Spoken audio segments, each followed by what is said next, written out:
Welcome to MidLIFE Matters, where we celebrate women's wisdom and wit. I'm Georgette and Lucia, your host, and today's guest, which I am so pleased to introduce, is Georgette Pascale. So we have some things in common with our first names, very close, who is a marketing consultant, a podcaster, and has very many interesting things that she does in addition. So welcome, Georgette. Thank you so much for having me. I'm so Great. happy to be here with you. Super. Pleasure. Aside from our similar names, which are not that usual, we've both shared a consulting experience, consider ourselves storytellers, like to raise important issues, right? Tell us about Be Your Own Best G podcast, how that fits in with your consulting practice, and is it largely geared towards women?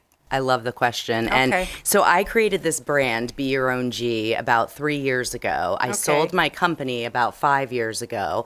And after you do something like that, you are a little bit lost and you're trying to find your way when all the legal things get tied up.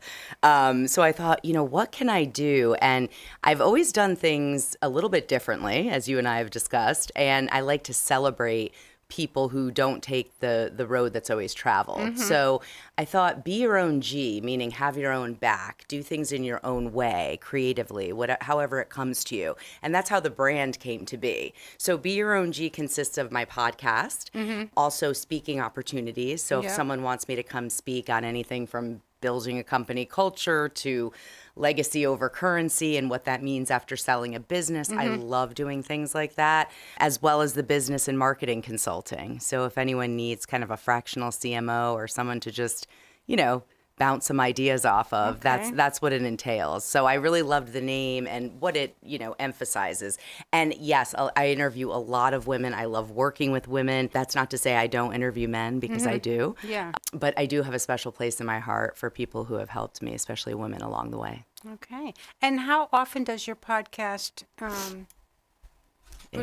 It's monthly. Okay. So the first of every month, you can find it wherever you get your podcasts. And we have a plethora of different people. It's very interesting. So yeah, wonderful. The marketing and consulting, and just chatting a little bit before we started here, I hadn't heard about Philadelphia before, I think. So there's a lot of layers there. But what would you say has evolved in those last 25 years? PR and marketing, it's like everything, as much as it changes, it stays the same. So I think the ultimate goal is still education, educating an audience on what you want to promote. So that's great. That's still the same thing. I think the vessels, the vehicles in which you can distribute content and things of that nature to do whatever, your client is, whoever your client is, that's multiplied numerously, as we all know. So that's been the biggest differentiator, I think, for PR and marketing over the past 20 years. I've been doing this for about 30. And so I'd say the past, 15 has been the most intricate kind of, spinning of so many different places of where you can put content and tell your story, which is good and bad because you don't want it to get lost, right? So I think that's where, for me, I know everyone can look at this in a few years. I do think business is cyclical, everything's cyclical, and it's changing where there'll be less outlets and media and more community, and things will get back to basics a bit more because there's so many places you can put things. So that's where I think the biggest change is, but I like that the ultimate goal is always to educate. I love that word because as a marketer and PR person, that's what I've always wanted to do. I just heard someone describe what a content creator does and how that's such an emerging hot job. Knowing where to place the pieces, how long, which platforms to use. Yes. Right? Yes. That's a whole art form in itself almost. Totally. And I think that, has grown a lot. And I think that will also change as big social changes a little bit more because it was all about social media. And I feel like things are going to turn a little bit in that way too, and things will be more community based. So the whole content creator will still be a viable thing, but I think there will be less of that. Okay. And like the influencers will be folks like us rather than someone who's getting paid a lot of money to, promote something necessarily. So that's my personal prediction. We'll see if it happens. Okay. And there's an element of authenticity in there with what you talk about, right? And that's a word I noticed that you use. Yes. So let's explore that a little bit. I love being authentic. I love being genuine. I love the word genuine. My dad always used it, and I feel like in my personal and professional life, I always say being a boxer and a single mom is what I talk about over I was on this board, I ran this company, I did this. For me, it's more about the other things that are genuinely important to me, and that legacy over currency concept of every time you're communicating with someone, it's about the respect and what you're giving out and what you want to receive. Because at the end of the day, that's what really matters. You know what I mean? So for me, I think the whole staged concept of people, kind of being told what to say, even if it's media training and things like that, which I've done plenty of as a PR person, that's waning a little bit too, because you have to add your own thoughts in there. So it's not as rehearsed and it's a bit more natural. And I think that's more viable when you're talking about anything to do with marketing, PR, anything like that. And let's talk about AI emerging, supersonic tsunami, right? Being an HR person, I hear predictions 4 out of 5 entry-level white-collar jobs will be replaced in whatever manner over time, which is certainly something that new grads face as a huge obstacle. I was just watching someone say, look at this ad. 100 people have already applied for it, and they stop at 100. So who knows how many really. So the competition is daunting for people. Right. I'm interested in your perspective on AI. I mean, particularly, let's talk about being authentic, genuine, a real person, as opposed to maybe scripted, promoting, etc. Being what the driver is. How does that cause a shift in mindsets with people? Well, I think a few things. I think AI, obviously it's still in its infancy. Right. That's the thing. So it's so iterative. It is changing every second. Right. So I think people are actually really embracing it in a good way and want to learn more about it. Yet they don't know what to do except to say, what tools do I use? What tools do I use? Right. When the question really should be, what process do I want to make more efficient? And then I can work with said expert who's an expert in AI and figure out a process and which tools to use from that. So it's kind of like the chicken and egg thing. So I think everyone wants to talk about AI and gets very freaked out by it. Yet at the same time, it's something that can help us tremendously. Right. So if we're looking at it through the lens of what is our goal, how can this help us be more efficient, be more effective, run our company better? All of those things, that's important. So yes, we are going to lose jobs, but I believe we'll also gain jobs because we'll be more efficient and effective. So, I think that's kind of how the wheels go. And trust me, I worry too. I have 2 children in college. One's going to be a senior in high school. And people talk about that all the time. What's going to be their major? Is it going to go away? How are they going to work? And I see so many people struggling to get a job, whether you're in your 50s or, kids right out of college. So there is a real concern. And I think that probably has more to do with the economy and other things as well, which is another conversation. Right. But I do think if you're looking at AI from a positive mindset and really how you can use it, purposely driven, it can be very effective. You just have to work with the right people to deliver that, instead of just saying, what do I do with AI? What do I do? Really getting to the crux of that. So that's how I see things changing, and I think it can be very helpful. When you think about being authentic and the ability to manufacture images, steal voices, I mean, the impact on the creative arts, Yes.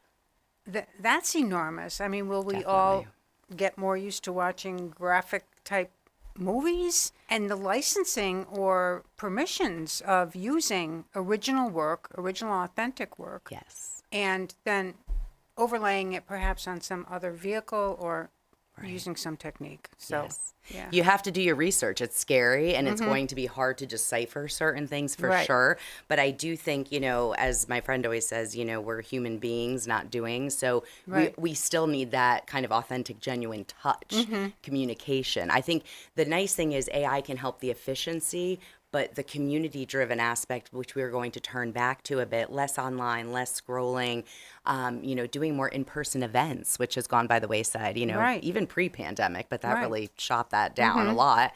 I think that's where the dichotomy comes in, so it will kind of even out a little bit. So we'll still get that personal touch, but just be more effective and efficient doing it. So I do think, it's takes education and it takes patience. And it takes, what do you really want to do with this, instead of just talk about it, right? So I think those are the things that I think about when it's brought up in discussion. And I just try to always say action over ideas. It's kind of one of my mantras. My kids will tell you that. It's, all right, you just got to do. Sometimes you just have to start. So I think with AI, it's like, see where it needs to go, what you need to work on, and then we can kind of take it from there and talk about the actual tools and tactics. I just saw a first ad I noticed that was doing the more in-person versus automated approach. It was for a bank, and it emphasized, you come into the bank, real people will talk to you. Yes. Well, I haven't been in a bank in a minute, right? So that's interesting to just kind of see from a marketing standpoint, right? How companies might position themselves offering the more one-on-one. And those are the careers that so far people have predicted will be more whether in demand or less likely to be replaced. Yes. Is that human element. I love that example. Right. Because what I always like to say is instead of pressing 0 until your finger hurts to try and get someone on the phone, Right. which we all need to at times. I mean, Right. it's great to do things online. Trust me, I run 85% of my life online. Right. Yet there's those times you need to talk to someone, whether it's a police department or something of that Yeah. nature where you have to, or an online bill pay that's not working. Yeah. So I think there's going to be more of that. I think you're exactly right. And in banks where people will feel that personal touch, and it will still be easier to do things because of AI and other advances, yet that personal touch will definitely come back. And I mean, the newest thing, it's so interesting and I love it, is everyone's getting landlines again. It's like this yeah. big surge where everyone, even in businesses, and they can set it up a certain way where it's certain people that you can accept calling you. So it's things like that I see because I just read so much that I think, okay, I see kind of the tides turning a little bit while other things are advancing. And so do you think we'll see phone booths? I hope so, because I Yeah. think that'd actually be, I think, like I say, everything is cyclical. Right. Bell bottoms were gone. They came back. iPhones were this big, this big, this big. Everything is cyclical in business and in life. So it's Yep. just a matter of the advances you can make to make things easier while yet it's really coming back to the original OG stuff, And Right. that's kind of what I talk about a lot on Be Your Own G, is like doing those things that make you comfortable. Like I'll still write handwritten thank you notes. Right. And I can tell you every client will appreciate that much more than an email that's cut and paste from Meta AI. Right. So those little things are coming back and they're not to be discounted. Okay, well, that all gives us a little jolt of optimism. Okay. Hopefully. Okay. Now, in speaking about other things, you have this, I guess, private Facebook page for Yes. parents of teens. Yes. Tell us about that. So it's called Middle Meets, and this came to be, it's just kind of a little love project of mine, because as a Gen Xer and someone who's been in the middle of the generation of caretaking elders while raising teens, especially as a single parent, you really see the struggles that teens are having these days. And it's not because they're bad kids. No. That's the assumption. I mean, yes, there's fentanyl and drug things and mental health issues for sure. But there's so much pressure on these teens these days. It's so different than when I grew up. And whether it's sports, SAT scores, lists of colleges where you're going to go, people start talking about that stuff with them when they're a freshman. It's a lot. It's Yeah. a lot. And it's heavy because it's coming from everywhere. And a lot of it's themselves putting the pressure because they hear all the noise, but it's also guidance counselors, parents, teachers. It's all of the things.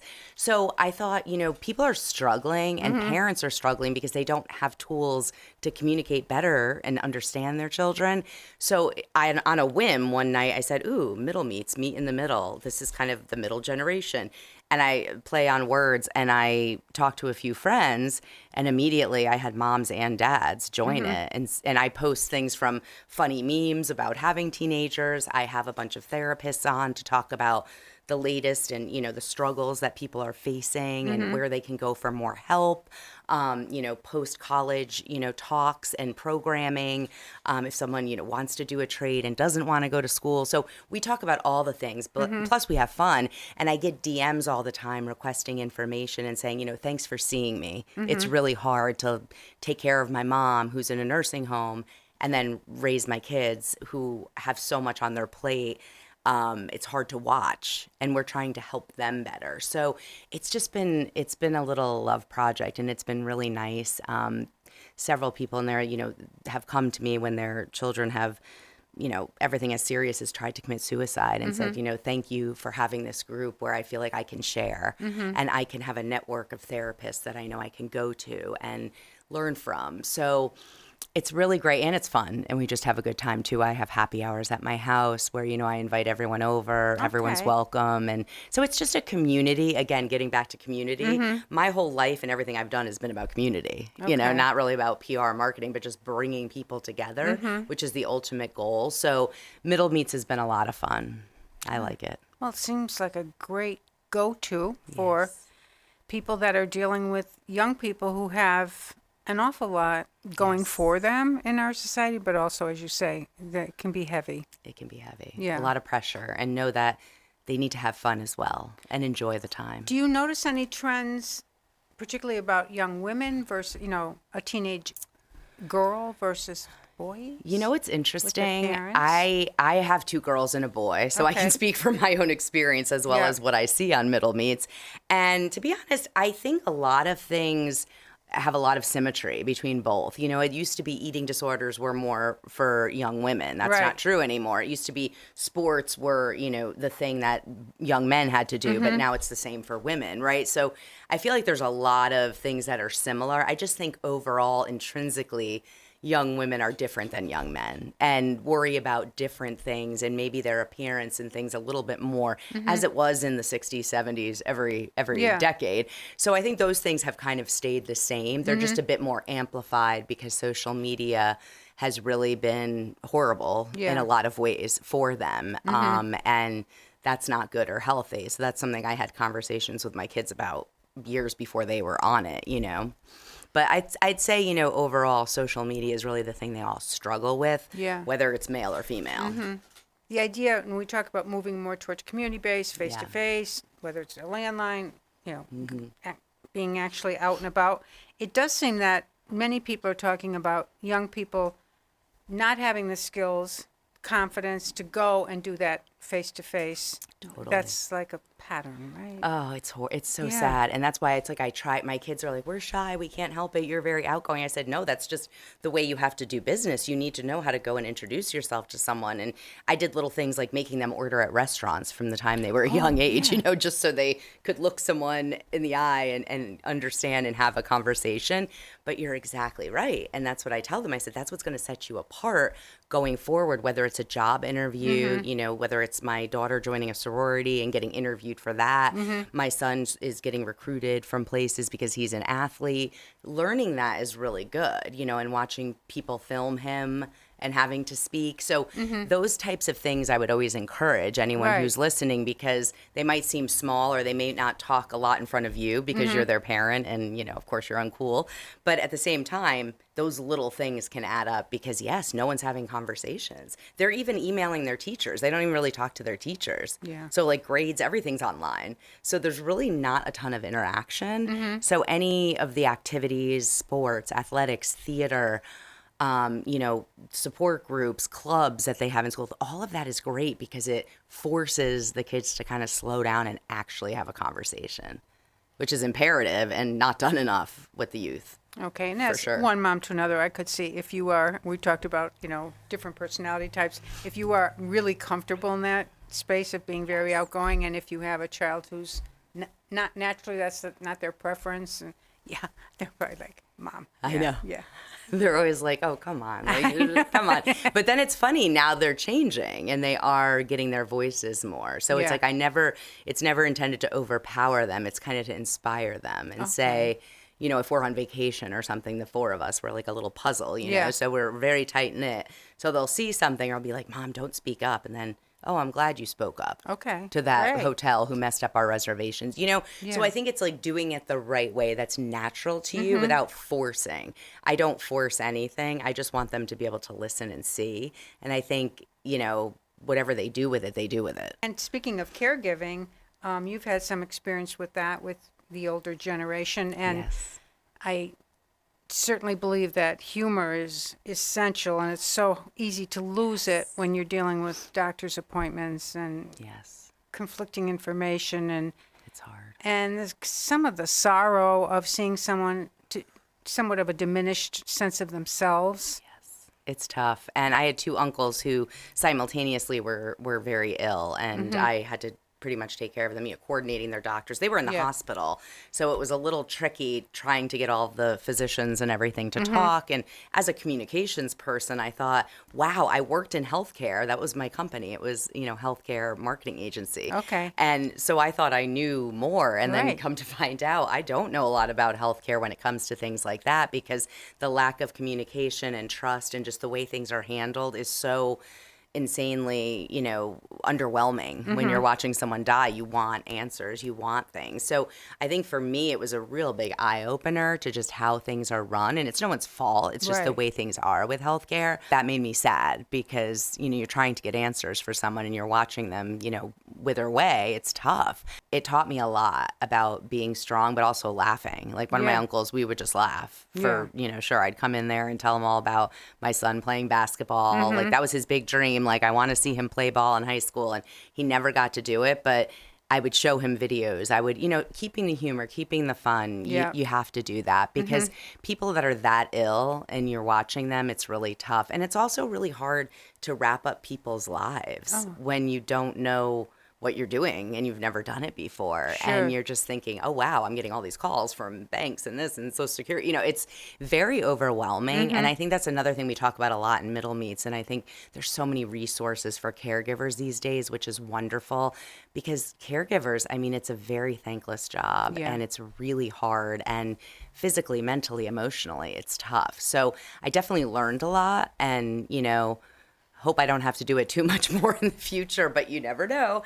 But it's also why I've planned things so, my kids don't have to deal with much when I'm, for better or worse, ever in that state. You know what I mean? Because Right. I don't want them to have to worry like I had to, know. But it's tough for anyone out there listening. I see you, and I know how difficult it is. A lot of unknowns. Yes. So now some fun things. Speaking of fun and having a sense of humor, you operated a food truck. Yep. And you are a boxer, an amateur boxer, is that Amateur correct? boxer, Okay, so yep. tell us a little bit about those two things. So those, so fun. So one of the uncles I just mentioned, his dream, he was a roofer his whole life and just the sweetest man. And his whole dream was to have a food truck. So when he was really sick, I said, I'm going to make this happen for you. And he was so excited. So I literally drove to Brooklyn and bought a food trailer and figured out how to do all this stuff. I actually have a gig on Saturday at the town hall where I'm doing kind of a big, it's fried dough. It's what he wanted. It's called Bo's Dough, named after him. My son and I thought of the name, marketing people. And if you would have told me a few years ago from going to boardrooms and being, a CEO that I'd be filling up propane tanks and learning about plumbing and fixing flat tires on a trailer, I would have said, really? Yeah. But then again, I am a life learner and I like doing things that challenge me. And it's not like financially lucrative, but emotionally and spiritually, it's so fulfilling to learn to do something that hard. And even backing a trailer into my driveway. yeah. I was like, this is so hard. This is harder than any board meeting or Zoom call I ever had to do. So, but it's so fun because his legacy lives on and people love it. And I do private events and it's open for the summer. And it just makes me smile. Great. I have his photos all over the fridge. And Yep. I was just cleaning it out today, actually, for my gig Saturday. So that's been super fun and educational. My kids helped me with that. And then the boxing, I started boxing about 6 years ago. And I just did it, honestly, to get in shape and let out aggression and get mentally stronger than I was with certain things I had gone through. And I just fell in love with it because it's one of those one-on-one sports. It's you versus you, and you have to be in the moment. You're boxing. Like, Yeah. it's not a team sport. You can't look at the other person. It's literally all on you. And I think there's also a misconception about boxing that it's just so violent. And it's really not about that. It's about not getting hit. It's a chess game. It's not about making someone hurt or putting Yeah. them in pain. It's about how can you outsmart this person? How can you move? And it keeps my mind incredibly sharp. I have to be honest. That's like a huge benefit because I'm physically, mentally the healthiest I've ever been. So there's been so many advantages. So my coach said, would you ever want to compete? And I thought, I don't think so. And I have. And I actually have another show coming up in 2 weeks in Florida. So it's nerve-wracking, but it's exciting and it gives me a thrill. And you have all this adrenaline and it's kind of crazy. But at the same time, I'm safe. I wear headgear, mouth guard. I'm not out there doing like bare knuckle crazy stuff. So everyone knows. I mean, I'm a single mom with, so I'm safe.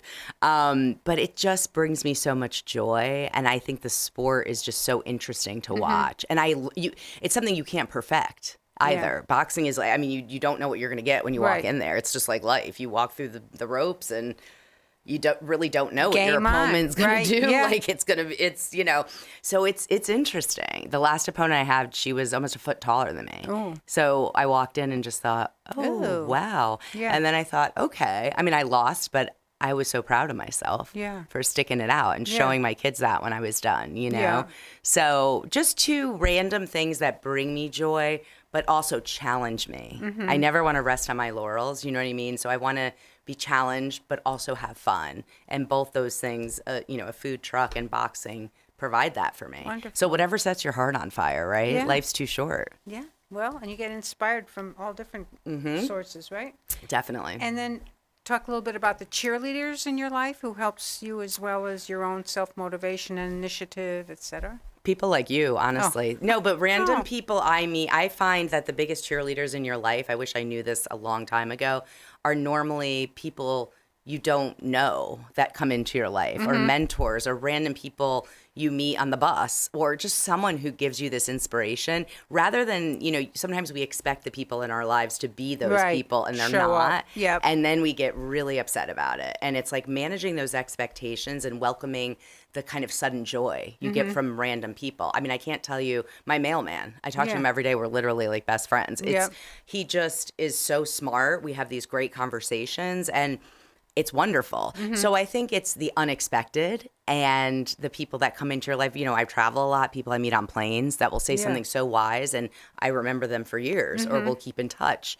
And my kids, they are my biggest fans. Great. And whether it's boxing or, hey, start that new business, Mom. Doesn't matter if you fail, just do your best. Like they're really, it makes me very proud out of anything.